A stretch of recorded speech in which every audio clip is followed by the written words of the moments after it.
Students with King serves as the King Center's flagship engagement platform for elementary, middle, and high school students, highlighting the legacies of Dr. Martin Luther King Jr., Mrs. Coretta Scott King, and the impact of the 20th century American Civil Rights Movement.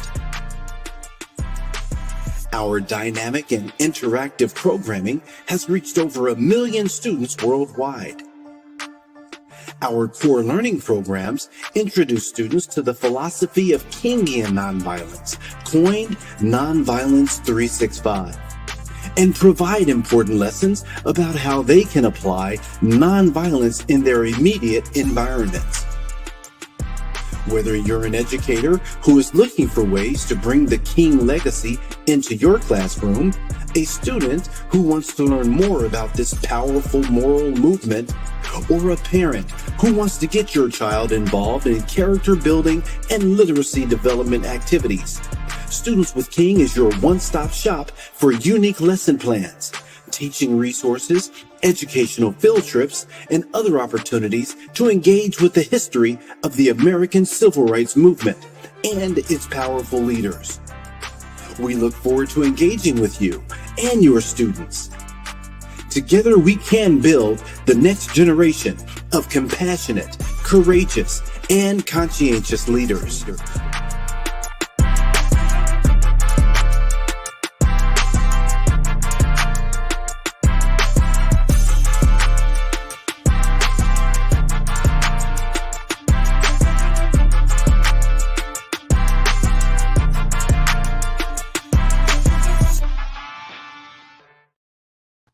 Good morning. Welcome to another Students with King Reading Corner. We are having this one in honor of Black History Month so that you can have a lot of exciting reading done today. Today also, I'd like to take time to encourage teachers to make sure you answer our survey at the end. We'll need you to respond to that. This is the QR code where you get out your phones right now and take a picture of this so that you can answer it during the reading corner or afterwards. But most of all, we are so excited, boys and girls, to have this program today for you. We want you to ask questions, so put on your thinking hat right now and start thinking about questions that you want to ask the author and start giving them to your teacher so she can start preparing them, all right? Once again, ask your questions. Today's program is especially designed for you that you can enjoy. Once again, teachers, we're so happy to be able to support your emotional learning objectives, and I look forward to seeing you at the end of the program. But right now, I'm excited to introduce our host, Mr. Tyreek Wynn. Hey, Mr. Donald, how are you? I'm doing fine. You, Tyreek, how are you doing? I'm doing great. Great on this Black History Month, man. We've been doing some extraordinary things at the King Center, and it's been great. Well, I do not want to stand in the way of a good read today, so I'm going to turn you over to the audience. Check out and see where they're coming from so we can know who we have online. Talk to you later. Yeah, you too. Yeah, absolutely. Yeah, just like you said, make sure you comment where you are watching from. We want to go ahead and give y'all a shout out. Shout out your classroom, your state, your city. Shop yourself out so we can give you guys an announcement. So we have Della Jones Freed. She's tuning in from Atlanta, the ATL. Welcome. Hannah Park, good morning from Scholars Academy. Scholars Academy, thank y'all so much for joining us. And Mitchell touted, howdy. Harley Hawks are joining you from Dallas, Texas. We're excited to be here. Awesome. Yes, thank you so much for joining us. I see what you did there with the be here. I like that. It's pretty cool. So let me go ahead and take time to introduce our amazing author. Now, she is no stranger to Students with King. She has been here plenty of times before. And the reason she's been here is because she's a fantastic author and she has some amazing books out. And I'm talking about the one and only Miss Alice Faye Duncan. She will be on here and she will be reading her new book, Just Like a Mama. And the book is about love, self-acceptance, and the idea that charity should begin at home. Please help me give a warm welcome to Miss Alice Faye Duncan. Welcome back. How are you doing today? Good morning. Thank you for the invitation, Tyree. Oh yeah, of course. It's always great to have you back because I mean, you're a serial author. You have so many books out. Yes, I do. And one of the books that we're going to read today, of course, is Just Like a Mama. But also, I want to highlight, because this is Black History Month and we are from the King Center speaking, I want to highlight my book, Memphis, Martin, and the Mountaintop, which is a celebration of Dr. King's life and his last campaign for economic rights. So if you would humor me for a bit, I want to teach the children a poem. Is that okay? I think we have enough time for Okay, all right. And so the poem is this. Children, repeat after me. The name of the poem is Mountaintop, and it comes from Memphis Martin and the Mountaintop. And the name of the poem is Mountaintop, and it is a poem of inspiration to encourage you, like the old folks say, to keep on going and keep on keeping on, even when times sometimes get difficult, even when things are not always going our way. And so the poem is this. Repeat after me. Mountaintop. Mountaintop. And it goes, dream big, walk tall, be strong, march on. Don't quit, never stop, climb up the mountaintop. I'm going to say it one more time. Mountaintop. Dream big, walk tall, be strong, march on. Don't quit, never stop, climb up the mountaintop. Thank you. Awesome. That was fantastic. Yeah, thank you so much for sharing that poem. We appreciate it. And guys, make sure you guys are those of you guys who are tuning in, make sure you comment your questions because we'll get to those after the book reading. But speaking of the book reading, let's go ahead and hop into that. And Shamika, we appreciate you tuning in. Ryan Ogley, we appreciate you tuning in as well. But yeah, let's go ahead and get into this amazing book reading. All right. All right, Just Like a Mama. Now, Just Like a Mama is a book about a little girl who does not live with her biological parents. Not all of us, boys and girls, not all of us live with our moms and our dads. Sometimes we are blessed. Sometimes we are fortunate enough to live with a grandmother, to live with an aunt, to live with a guardian who loves us. How? Just like a mama. Just Like a Mama, written by Alice Faye Duncan, and the illustrator is Charnel Pinckney Barlow. Now, who is Charnel Pinckney Barlow, my illustrator? She is the granddaughter of the great Caldecott artist, Jerry Pinckney. Just Like a Mama. Mommy and Daddy live miles away. I wish we lived together. Maybe one day that will be. I live with Mama Rose right now. She is just like a mama to me. Just like a mama, she combs my hair. She buttons my winter coat.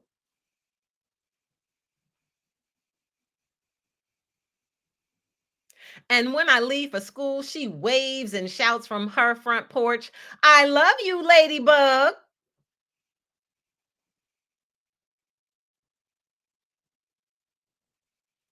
Just like a mama, she teaches me things like how to make my bed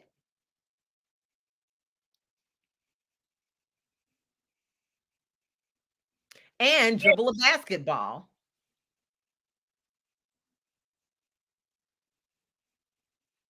She bought me a watch when I turned 5. Mama Rose taught me to tell time.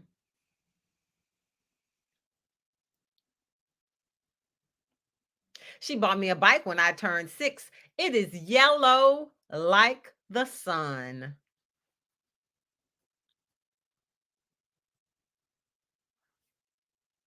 In summer, we ride to the city park. We listen to the blackbirds sing.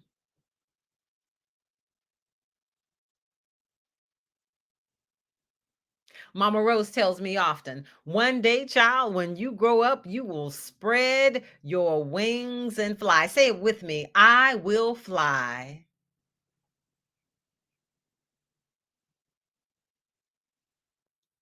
My mother and father live miles away. I wish we lived together. I wish that they were here.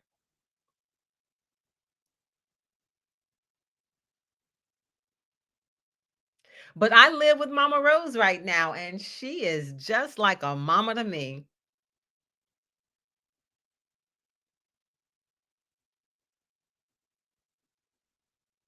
Just like a mama, she wrinkles her nose and calls my name when I don't eat my dinner. She says, Carol Olivia Clementine, green peas are good for you.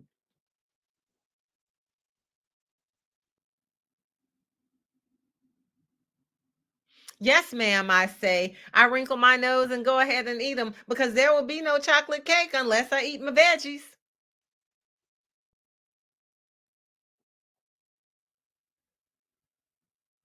Sometimes I forget to make my bed and my bedroom is a mess and Mama Rose is not pleased.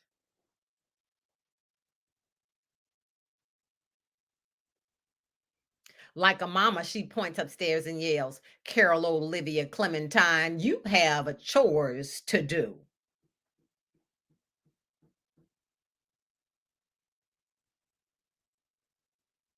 I run along, I clean my room. I know it is not perfect, but I do my very best. And Mama Rose sings my name. She says, Carol Olivia Clementine, you did a super job.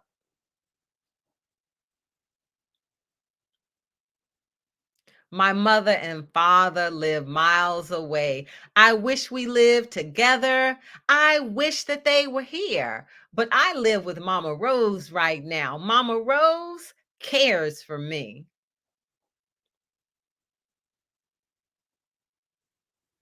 Mama Rose is a hug and a kiss.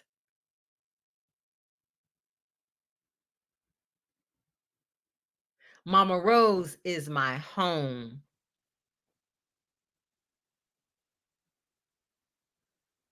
She loves me like a mama. And I love my Mama Rose. Just Like a Mama, written by me, Alice Faye Duncan, illustrated by Charnel Pinckney Barlow, the granddaughter of the late, great Jerry Pinckney. Thank you for listening.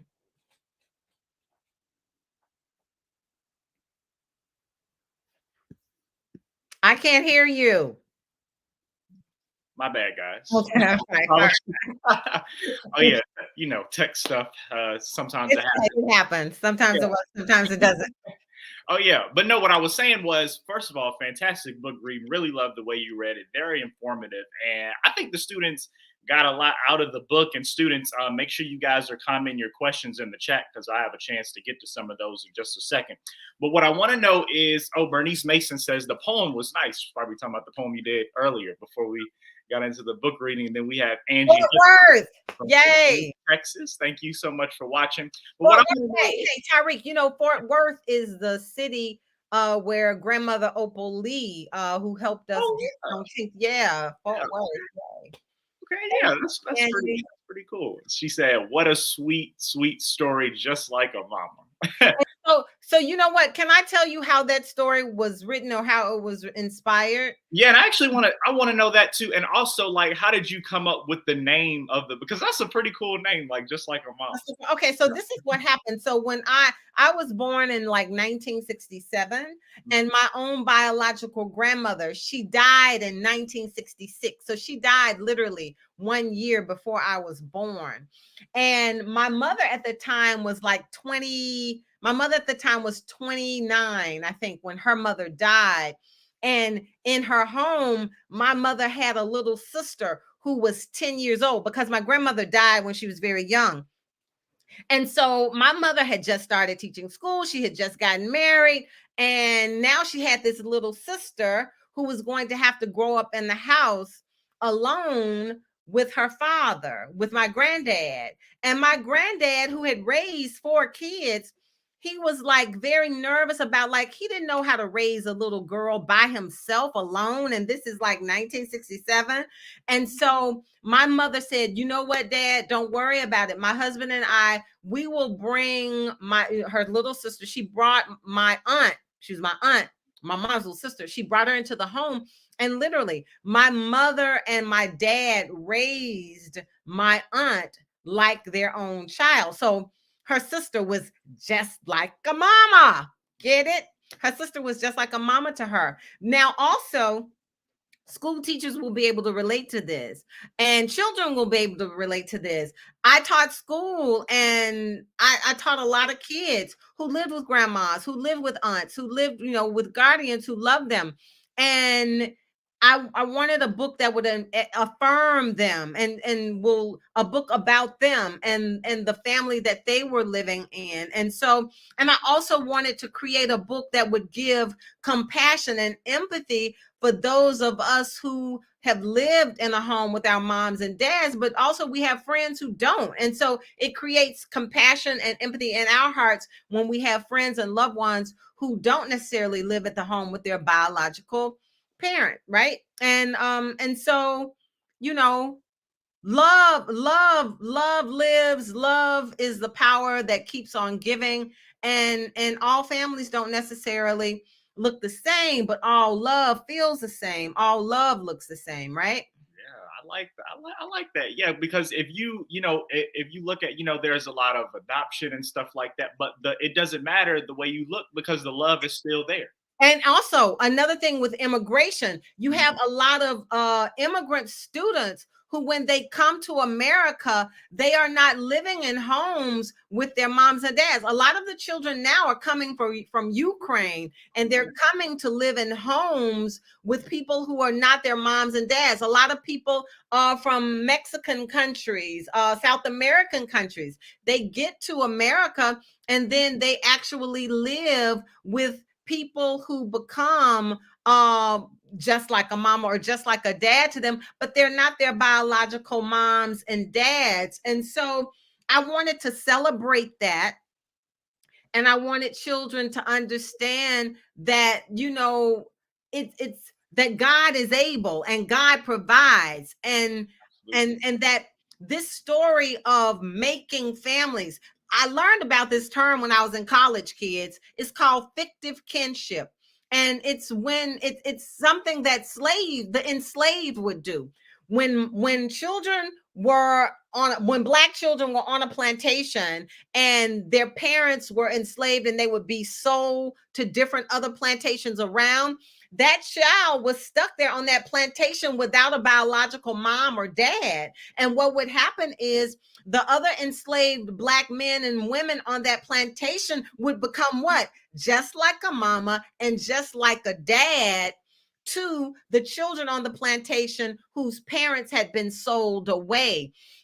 So this process of fictive kinship, you know what, Tyreek, remember you always say, yo play mama, yo play daddy. You remember back in the day when kids did that? Mm-hmm. It's an actual part of our lives that has been instituted for survival. We don't have those play mamas and those play daddies for nothing. That has been a part of the survival of Black life, of the immigrant story. That's how we have. And we actually have something from Hannah Park on Facebook. She says, this is from Molly. She's age 11. And she says, I love how she made a story, a little Black girl that got adopted. You don't normally see stories like that. Yes. And that it was I wrote the book to affirm children who are living this joyful experience where they are loved, but it's just not necessarily their biological parents. Got it. And this from Vanessa Smith. What is your favorite part of the book? The part where the little girl is flying. And she says that her grandmother takes her to the park and lifts her up. And she says, one day, child, you're going to spread your wings and fly. That is the theme of the story, that regardless of what your home situation is, that one day, child, you too are going to, like that blackbird, you're going to spread your wings and fly, right? You're going to take the love that you have received and you're going to share it with the rest of the world, and you will find your legend. You will find your success. You will find, in the words of Dr. King, you will find your dream. Oh, yeah, absolutely. And this is from Olivia, 4 years old. Some of my brothers live far away, and sometimes they come to visit us. And that is a very good thing. And why do sometimes brothers live away? For a myriad of reasons, right? And when they visit us, we are most delighted, and we always celebrate those times. Make sure, Olivia, that you have a party. And Olivia actually shares the name of the character, Carol Olivia Clementine. Yay. Yeah, pretty good coincidence there. And then we also have something from Saria says, I have a granny. What do you call your granny? Well, here is the unfortunate thing. My grandmother, I just told you, my grandmother, my mom's mother, she passed away before I was born. My father's mother passed away when I was like 4 years old, but we called her Granny. Her name was Fanny Duncan, and we called her Granny Fanny. Yeah, Granny Fanny. I like that. That's pretty cool. And then Vanessa Smith, which one of your books that you have written is your favorite? Okay, so my favorite book is, write this down, teachers. My favorite book that I have written is Yellow Dog Blues. It's always like your child. Your favorite child at the time is the last one you had, baby. So my favorite book is the last book that was released. It's Yellow Dog Blues. And it is a story about Delta blues, and it will allow children to travel to the Mississippi Delta and to travel the roads that B.B. King traveled and Robert Johnson traveled and Muddy Waters traveled. It's a very fun book. Don't miss it. Don't forget it. Make sure you add it to your collection. Oh yeah, absolutely. And also, Yellow Dog Blues. It was the last book that I did for the King Center, Tyreek. So kids, I remember that. Right, kids can actually see the reading from the King Center if they research it. It's on YouTube. Yeah, absolutely. And this one is from Hannah Park again, from Alex. I loved it and somewhat related to it on my dad's side, so it's relatable. Yes, absolutely, because it's happening in our families all the time. We are having to take lemons and make lemonade out of our situation. Yeah, no doubt about that. And then Ryan Ogley, Anna, 6 years old. I love the part where she's flying. And that's the part I love too. I love the part where the little girl is flying. Yeah, and then from Miss Della, who is part of the King Center as well, says, what was the process of getting the idea to the book form? Okay, so it took like 27 years for me to see this book go from writing to publication. I wrote the book in 1993. Got a lot of rejection letters, and then I sold it in like a couple of years after 1993. Then my editor left, and then I had to get it back, and I sold it again. Finally, I did not get it sold again a second time until 2016, and then it was released in 2020. It talk about a circuitous and meandering path. It was squirrely, but finally it became a book, and I am most delighted. Sometimes you cannot get things before God is ready for you to have them. And so you have to wait. And so waiting is a part of life, kids. So learn the power of waiting, because if you wait, you will be so thrilled and delighted and pleased when God does what he's going to do for you. Amen to that. Yeah, patience is very key. And I also like the fact that you talked about your persistence with the book. And I think that can inspire people who are watching right now, is that, when whatever you're doing, you may get a whole lot of no's, but you got to be persistent. You got to keep pressing. Yes. God has your yes for you. Absolutely. And this from Ryan Ogley again. Carrison, age 6. What made you want to be an author? Well, I met this poet when I was in the 6th grade. His name was Etheridge Knight, and his literary mother was the poet Gwendolyn Brooks. So Etheridge Knight, who looked like my uncle, he looked like my dad. He came to my classroom when I was in 6th grade, and he told us that he started reading his poems, and he told us that he published books for a living. And I was like, oh, I thought all the poets and the writers that we were reading, I thought they were dead.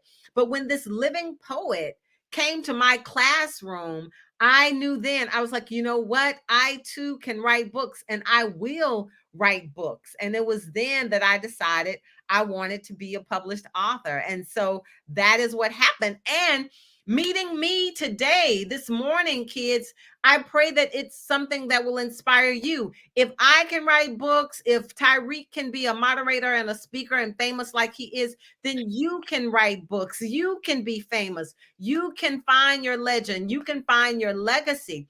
But what Tyreek said, don't give up. Don't give up. Never quit. Keep on climbing. Yeah, and Vanessa Smith, this is actually a great question. Thank you, Vanessa, for this. What would you tell a kid who struggles with writing? I would say keep writing. I'm gonna read this poem for you. All right, so there's this poem by Eloise Greenfield. If you are struggling with your writing, the key is to be persistent and to practice at it every day. Try to write one poem a day. The more you practice writing, the better you will be. I wrote my first book in 1993. Sold like 3 books from 1993 to 1995 or something. And then I just assumed that I had the magic, but I was not practicing. And because I was not practicing, there became a dead season when I did not sell any books for like 10, 15 years. But then when I started practicing again and writing every day, it's now selling books now has become nonstop for me since 2016 because I began to practice the craft every single day. I was working full time, but when I came home, I was writing. When I went to bed, I was writing. When I got up in the morning before going to work, I was writing. And my facility with language and words and my understanding of words, it improved, and my poems improved. And so, but I want to read this poem for you. It's by Eloise Greenfield. Do you know that writing is the one gift that will never die? Writing is the one gift that will never fade away. This poem is called Things by Eloise Greenfield. Went to the corner, walked to the store, bought me some candy, and got it no more, and got it no more. Went to the beach, played on the shore, built me a sand house. Ain't got it no more, ain't got it no more. Went to the kitchen, sat on the floor, wrote me a poem. I said I went to the kitchen, I sat on the floor, wrote me a poem. Still got it. Still got it. Things by Eloise Greenfield. Wow, that was some good stuff right there. And I appreciate you so much for taking the time to join us on this amazing Students with King Reading Corner. This was fantastic. Thank you so much for reading your book, and we appreciate you giving us your valuable time. Yes, we appreciate you. And guys, let me tell you something. We have something extraordinary coming up next month. And guys, this is something that this has been brewing for quite a while now, and something that we've been personally waiting. Well, me personally, I've been waiting on this, and of course the King Center as a whole. But next month, we will have on the one and only Dr. Bernice A. King reading her amazing brand new book, It Starts With Me. And of course, Dr. Bernice A. King is the CEO of the King Center, and she's going to be joining us next month in March to read her book, and that'll be on March 7th at 10 a.m. same time on Tuesday, March 7th at 10 a.m. This is going to be fantastic, so we encourage you guys to make sure you go ahead and sign up for this reading corner. And registration, you can do that on www.thekingcenter.org. And we will see you guys next month. And I will turn it back over to Mr. Donald, who will go ahead and close us out. Hey, Tyreek, thank you. I'm excited about next month. Next month is Women History Month. And it's awesome to have Dr. Bernice A. King, who is a very, very advocate for children and want to make sure we reach our beloved community and keep them growing. And next month is Women History Month. So what a great time to have a phenomenal woman on here who has a phenomenal woman as a mother and a person that she learned a lot from. So I'm looking forward to hearing from her and listening to her book again, as always. Thank you, teachers, for joining. Be sure to answer our survey. Please, teacher, answer the survey. Answer the questions. I know for some of you, you've done it before, but each time it's for the book that we're reading. Look forward to seeing you next month on March the 7th. Go out and register now. You can register for this right now. You do not have to wait. We are looking forward to you all joining us.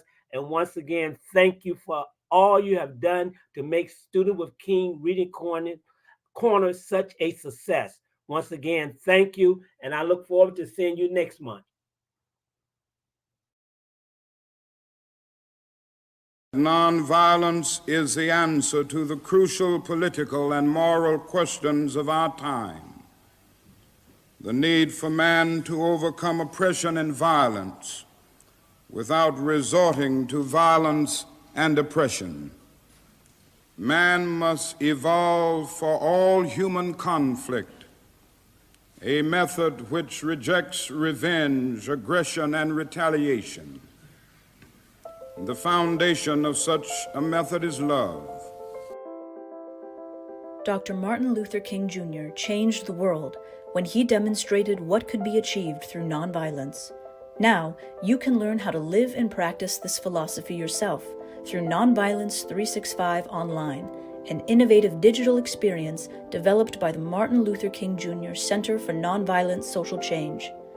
Nonviolence 365 Online features extensive video interviews with real nonviolence practitioners, including the King Center CEO Dr. Bernice A. King, King Center certified instructors and trainers, and veterans of the civil rights movement. Explorations of the historic campaigns that helped Dr. King forge his philosophy. Immersive, annotated reading experiences that enhance Dr. King's most influential writings on nonviolence. Custom activities, including quizzes and interactive scenarios to help you practice along the way. Real-world exercises to help you start applying nonviolence in your daily life. Nonviolence 365 is a love-centered way of thinking, speaking, engaging, and acting that leads to personal, cultural, and societal transformation. It isn't just a concept for philosophers or political leaders. Nonviolence 365 is a powerful, practical approach to dealing with conflict and dismantling injustice. Whether it's in your personal life, in your school or workplace, your local community, or a national movement. Dr. King, Mrs. Coretta Scott King, and many others sought to create the beloved community, a society built on global cooperation and equity. This wasn't a lofty utopian dream. It's a realistic and achievable goal because each and every one of us has the power to make it happen by committing to nonviolence as a way of life. Take the first step today with Nonviolence 365 Online.